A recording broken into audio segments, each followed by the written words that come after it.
Hola queridos amigos, soy Fabio Criales y estoy con Lara Carolina Fernández para acompañarte en este nuevo episodio de CBC La Voz Show.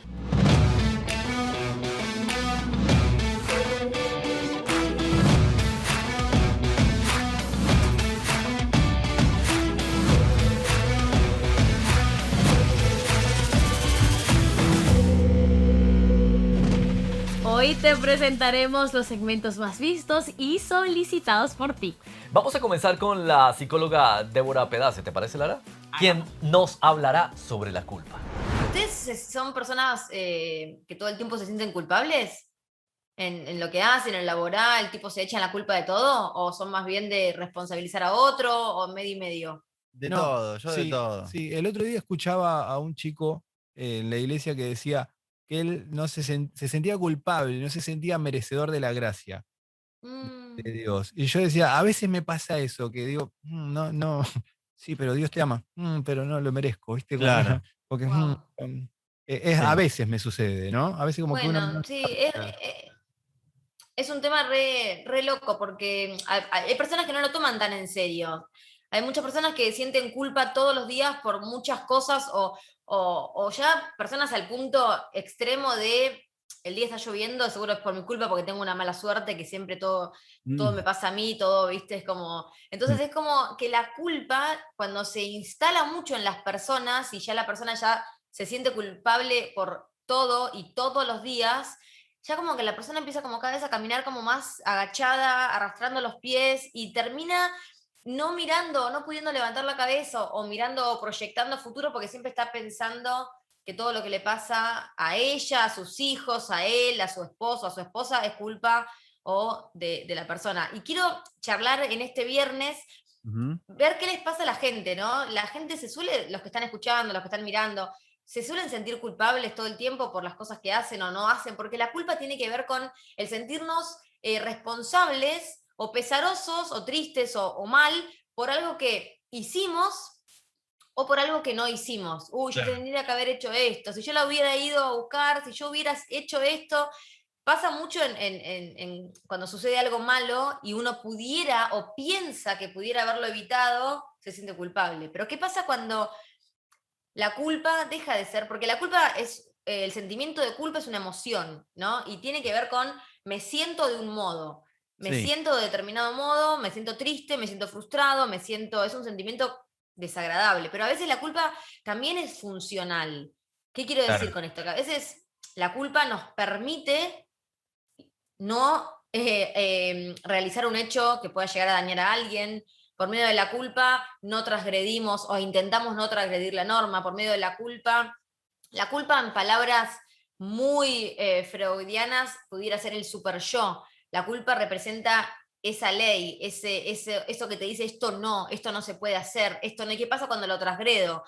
Pero también la culpa funciona como alarma. ¿Qué pasa cuando de repente no hicimos nada y nos sentimos culpables igual?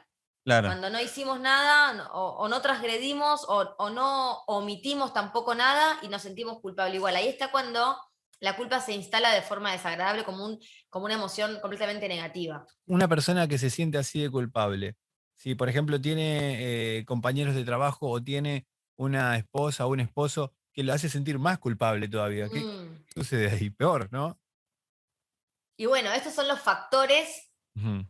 Le llamamos, por ejemplo, los disparadores, los botones rojos que disparan tu culpa. O sea, si vos te sentís culpable y tenés un esposo que constantemente te dice o te hace sentir, o un jefe que te marca constantemente las cosas que haces mal, yo te diría que fortalezcas mucho tus recursos internos para Mm, entender cuándo realmente es tu responsabilidad y actúes, y cuándo las personas a veces suelen como echarle la culpa a otros, porque ese es el otro extremo, el que no se siente Sí, culpable, el que nunca se responsabiliza, todo es culpa del otro, todo es culpa del que está, de este empleado que no hizo bien las cosas, de esta esposa que no accionó como debería. Entonces también ojo con eso, ojo. Yo estoy hablando de la culpa como emoción y como sentimiento en personas sin patología de base, en un psicótico, en una persona que tiene una personalidad esquizoide. Hablamos de personalidades que no sienten culpa y que Ujú. sienten placer en dañar a otros. No me estoy refiriendo a eso, me estoy refiriendo a personalidades normales,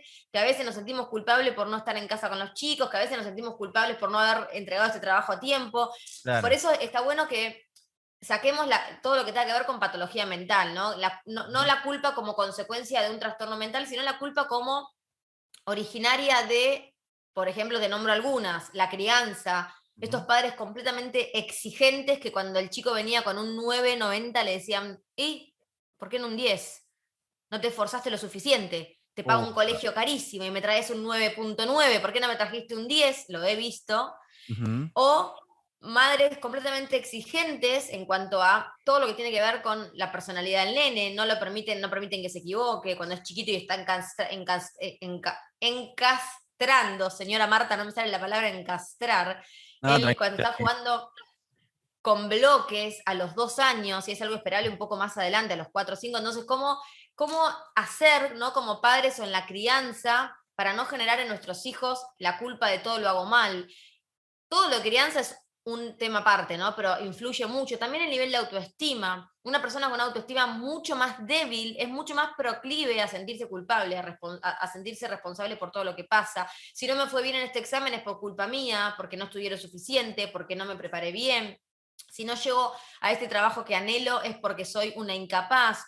Cuando uno refuerza la autoestima, a veces la culpa un poco disminuye. También tiene que ver Mm. con la autoexigencia. Estas personas perfeccionistas que todo lo tienen que hacer bien y si no lo hacen bien no sirvió nada. Entonces quizás aspiraste a una monografía para un 9, pero no te sentís suficiente y te sentís con culpa por eso que no pudiste acceder. Entonces la autoexigencia también las malas experiencias vividas, los traumas, por ejemplo, personas que tuvieron algún accidente de tránsito y entonces no quieren volver a manejar porque se sienten con culpa de eso que no repararon. Sí. Personalidades con trastorno también con índole depresiva o ansiosa, entre otros, ¿no? Todo esto tiene que ver con cuál pudiera ser la causa de esta culpa o este sentimiento de culpa. Hay algo que es importante y es que las emociones, como vimos hace unos días atrás, tienen siempre una función adaptativa. ¿Se acuerdan cuando hablamos del tema de cómo el enojo tiene que ser, o cómo el enojo funciona como adaptativo, cómo el enojo funciona como algo bueno? Bueno, permite que uno ponga una barrera. La culpa también opera de este modo, en ciertos casos. Opera como una barrera que me permite no cometer un delito. Si no, estaríamos todos siendo psicópatas, matando a la gente o chocando con el auto o haciendo cosas desmedidas porque no tuviéramos sensación de ley, de culpa. Pero ¿qué pasa cuando la culpa se va para el otro lado? La culpa no solamente te sirve para no transgredir, sino que todo lo que haces en el día es condenatorio, ¿no? Es algo que quiero recalcar, porque la culpa, si bien en algún caso funciona y es adaptativa para cuidarnos, para protegernos, para ser responsables también, porque uno, si no, no iría nunca a trabajar, uno se quedaría todo el día en la casa, es como que la culpa te mantiene como derechito. Sí. Claro. Pero la persona que vive la culpa de forma condenatoria de pensamientos, de sentimientos, hasta de la conducta, esto lo inhibe a la persona para ser ella misma. Entonces, las personas que experimentan este estado de alerta continuo no se permiten disfrutar la vida, porque están Claro, todo el por tiempo, no, no ejemplo, puedo. un ejemplo es, vamos a comer a tal lugar o comprate esto. No, porque me da pena que, qué sé yo, mi hermana o mi hermano no se lo pueden Exacto. comprar, entonces, pero vos trabajaste. Pero no sé, no sé, me da como cosita, o bueno, esos Tal ejemplos, cual. ¿no? Sí. Tal cual, tal cual. Es como, por ejemplo, no me puedo dar este lujo de ir a un restaurante porque hay chicos de África se mueren de hambre. Lo entiendo. Y una cosa no quita la otra. Sí. Siempre va a haber gente que se muera de hambre y uno tiene que ayudar lo máximo que pueda, pero también uno tiene que ser responsable y consciente de lo que a uno le hace bien. Si yo Mm. tengo que pasar un lindo momento, también es un premio para mi trabajo, es un premio que Dios me da, es un regalo. El tener amigos es un regalo. El poder disfrutar de un asado es un regalo y uno no quita la otra. El ser agradecido te exime un poco de la culpa, porque yo agradezco lo que tengo, no es que yo digo me lo merezco porque trabajé toda la semana, Mm. entonces me merezco un asado con amigos. No, uno se siente como que nunca se merece nada, es todo gracia, lo que uno tiene es Dios que puso la mirada sobre mí y me dio lo que tengo, pero la culpa nunca viene para marcarte algo positivo. La culpa, en cuanto a sentimiento, en cuanto a la emoción dañina siempre viene a condenar, siempre Mm, viene a decirte, vos no servís para nada, vos al final pudieras haberlo hecho mejor, vos pudieras haber evitado ese accidente de tránsito en la ruta, no sé, situaciones que no tienen nada que ver con la persona, viene la culpa como un sentimiento. Entonces, está bueno quizás poder decir, bueno, a ver, ¿cómo hago, no? Para correr un poco la barrera de esta culpa. ¿Cómo hago para poder, ok, yo soy una persona muy culpógena, todo ujú. el tiempo expreso la culpa en primer lugar. Siempre pienso la culpa y después cuando lo analizo digo, no, está bien, no tengo nada que ver con esto, sigo. ¿Cómo hacer para poder librarme de eso? Para estar en un punto de equilibrio. Ni ser una persona que no me importa nada, entonces hago lo que quiero, ni ser una persona que estoy todo el tiempo responsabilizándose por si mi hijo le fue mal en el colegio, fue culpa mía porque no me senté con él, si mi esposo le fue mal en el trabajo, fue culpa mía porque no lo apoyé. Poder ser personas equilibradas, aún incluso con sentimientos y con emociones que pueden ser negativas como la culpa. Entonces, llegamos a darte 3 herramientas. Dale. Primera herramienta, importante esto, detecta el origen. O sea, ¿qué quiero decir? ¿Cuál es la raíz de tu sentimiento de culpa? ¿Sos una persona exigente con vos misma? ¿Es un tema de tu crianza? ¿Te criaste en un ambiente de exigencia pura donde no podías decir me equivoco, donde no podías...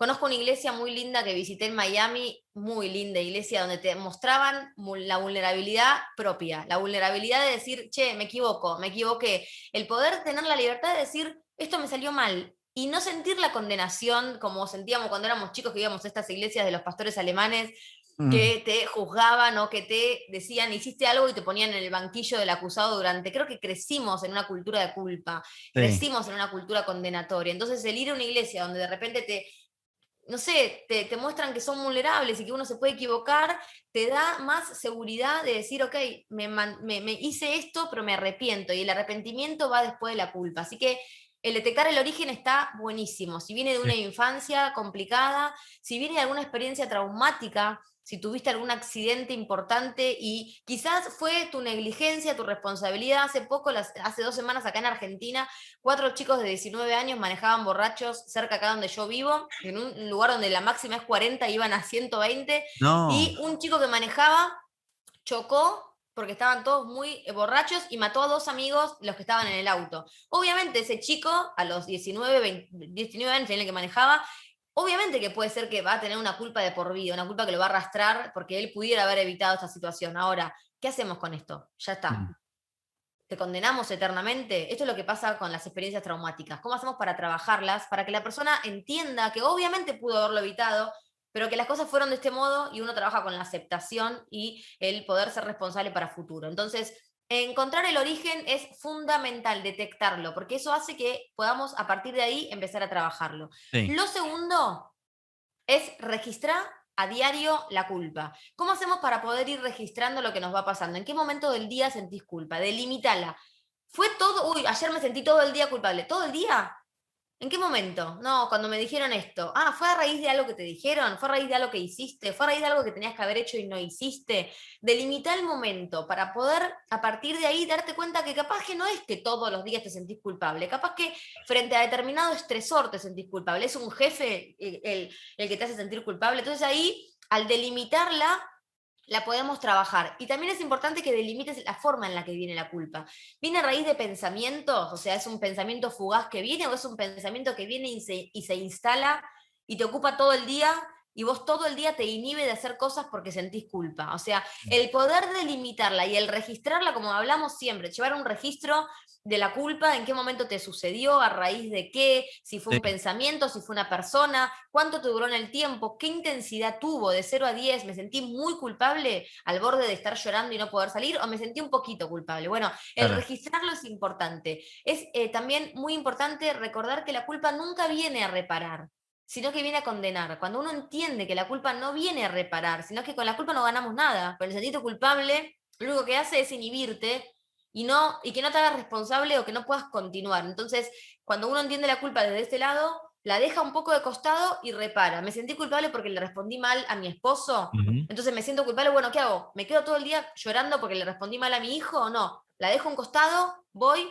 y reparo la situación. Soy responsable, tomo armas en el asunto y me hago cargo. Y Buenísimo. lo Y por tercero, último, sí, sí, por el último, ya. último, Sí. Segundos. que Sí, nada, que si ves que no podés, si ves que la culpa se instala en tu vida y no podés, es bueno que pidas ayuda a tiempo, porque a veces la culpa se convierte en un quiste emocional que después es imposible o es muy difícil erradicarlo.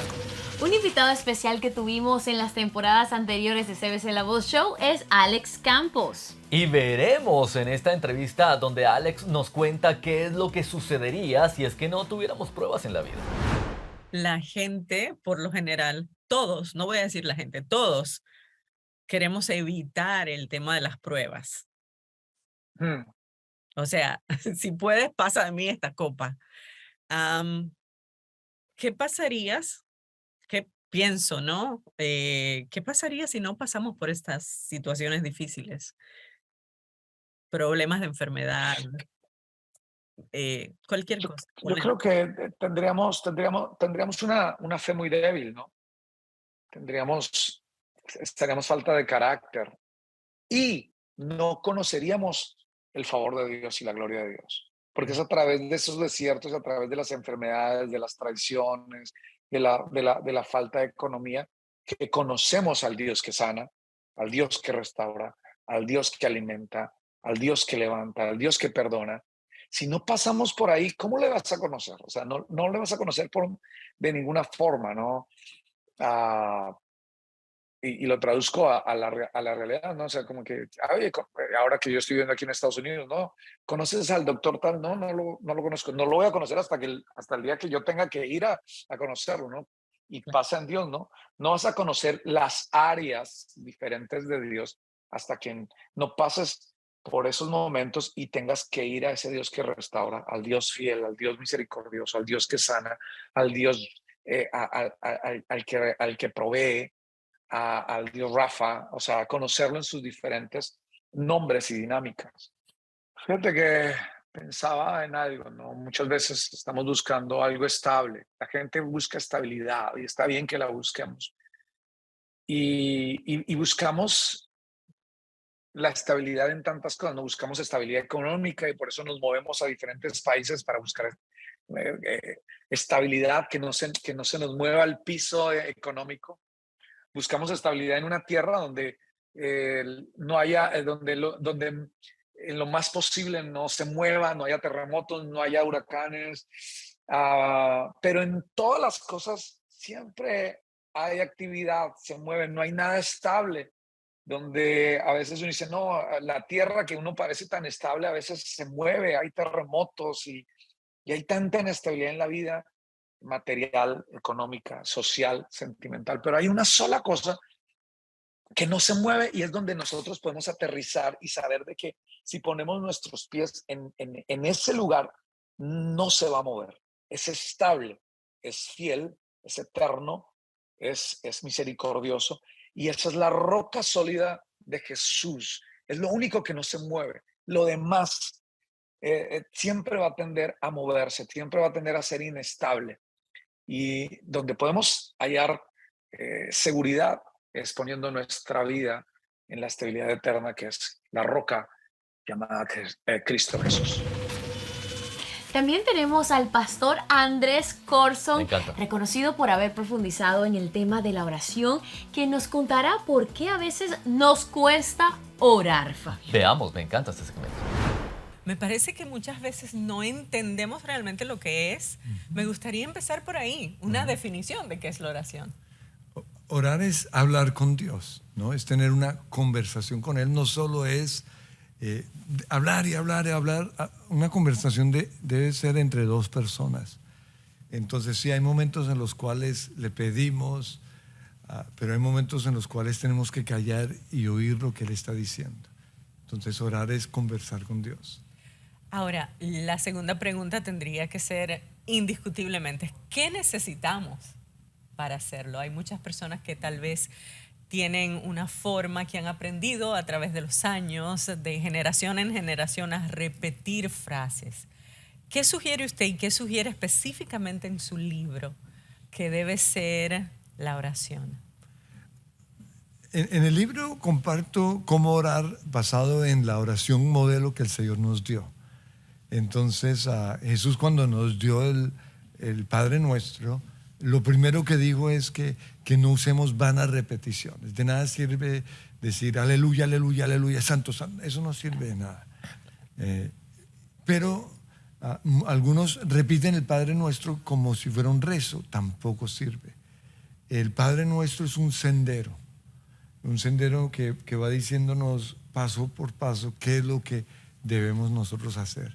Entonces se inicia diciendo: Padre Nuestro que estás en los cielos, santificado sea tu nombre.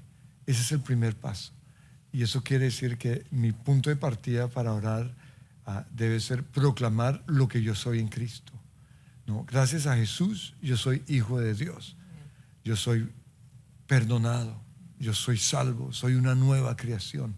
Y todo lo que la Biblia dice acerca de lo que yo soy en Cristo. Entonces, Señor, te doy gracias porque soy tu hijo, tú eres mi papá, soy sano, tengo la mente de Cristo. Ninguna condenación hay para el que está en Cristo Jesús. Con eso ya tenemos 7 a 10 minutos. Pero luego dice: santificado sea tu nombre. Esa segunda parte es exaltar el nombre de Dios.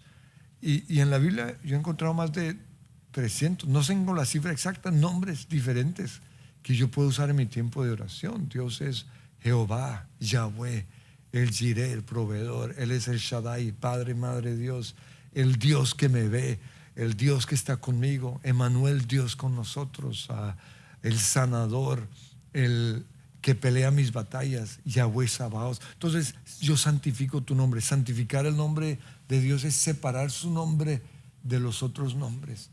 Su nombre es sobre todo nombre.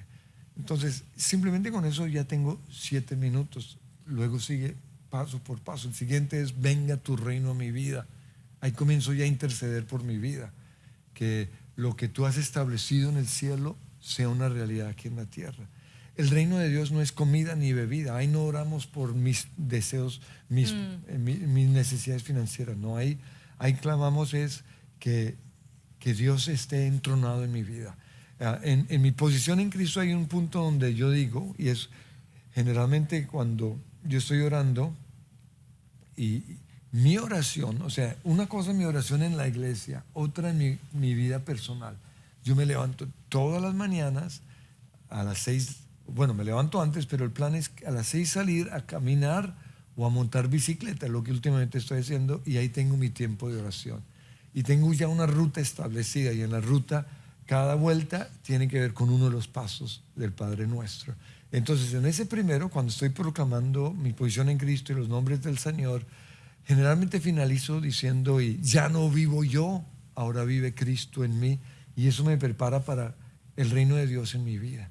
Entonces, si ya no vivo yo, ya no vive el amargado, ya no vive el rencoroso, ya no vive. Y ahí comienzo a proclamar lo que estoy sintiendo en mi carne en ese momento, y alrededor de eso voy haciendo la oración y proclamando: en mí vive el sanador, en mí está el victorioso, en mí todo lo puedo en Cristo que me fortalece.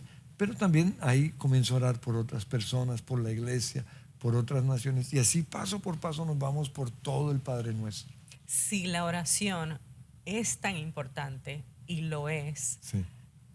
¿por qué hay tantas personas que en encuestas dicen: me cuesta, apenas lo hago, 5 minutos y ya me estoy durmiendo? ¿Qué pasa, pastor? Lo que pasa es que la oración es algo espiritual, pero se tiene que comenzar en la carne como todo. Entonces mi carne no quiere orar. Seas una disciplina. No, sí. Entonces yo necesito disciplinarlo al comienzo. Mi carne no quiere estudiar, mi carne quiere perecear. Entonces ahí es donde yo tengo que crucificar la carne, que es parte de la oración. Cuando yo ya genero una disciplina, ya mi carne se va aplicando. Mire que Jesús, la Biblia dice, se fue a un lugar desierto. Antes de salir el sol, Jesús se levantó y se fue a un lugar desierto en donde oraba. Aquí vemos varias cosas. En primer lugar, hay una hora. Tenemos que determinar cuál va a ser mi hora de oración. Y todos los días debe ser el mismo. Si yo no tengo un horario fijo, nunca voy a orar. Algunos dicen: no, eso, la Biblia dice orad sin cesar. No, ahí habla de mantener una relación o que tu forma de hablar sea una oración permanente, pero la oración tiene que tener una hora, tiene que tener un lugar. Por eso te di, yo oro a las 6 de la mañana en mi bicicleta. Oro a las 6 porque en la iglesia tenemos oración de 6 a 7. Entonces por eso mi cuerpo ya está disciplinado y más o menos desde las 5:15 ya está despierto. Ahí cuando no voy a la oración en la iglesia me quedo en la cama unos minutos más, pero cuando yo ya veo que está saliendo el sol, ya es faltando 15 para las 6, me pongo la sudadera, me subo en la bicicleta y una hora de oración. Entonces tengo una hora y tengo un lugar de oración. Pero lo otro, si quiero que la oración sea un deleite, tengo que tener un sendero. Y ese fue mi propósito con el libro, mostrar un sendero fácil que fue el que nos dejó el Señor. Y en cada paso yo me tomo 7 a 10 minutos. Y es un deleite. A veces es tan rico uno de los pasos que puedo tomarme 15 minutos. Pero yo pasé de orar 6, 7 minutos a orar 40, 50. Y no solo eso, el poder de la oración no solo son las oraciones respondidas, sino el efecto que la oración tiene en mi vida. Porque la Biblia dice que la boca controla nuestro ser, así como el pequeño timón, está en Santiago, controla un barco enorme y lo lleva a donde quiere, lo puede llevar al infierno o al cielo, a la enfermedad o a la sanidad. Entonces, si yo comienzo mi vida poniendo mi boca bajo el Espíritu Santo, va a ser un día glorioso. Y cuando uno ve eso, uno dice, pues mañana otra vez, y se vuelve un deleite, y ya uno no puede vivir sin orar. A veces, porque fue un día malo, quiero orar en la noche. Necesito salir a montar bicicleta o a caminar simplemente para orar. Ahora, ¿por qué lo hago afuera? Porque yo soy una persona introvertida. Mi esposa no tiene problema de orar delante de mí. ¿No? Yo sí necesito estar en el secreto o me encierro a algún lugar. Pero es un arma. La vida o la muerte, ese proverbio, está en el poder de la lengua. Gracias por habernos acompañado en este episodio de Contenido Especial. Acompáñanos la próxima semana en el siguiente episodio de CBC La Voz Show, porque estaremos reviviendo tus segmentos preferidos. Y recuerda que puedes encontrarnos en cbclavoz.com. Te esperamos en el siguiente episodio, no lo olvides. Nos vemos. Chao.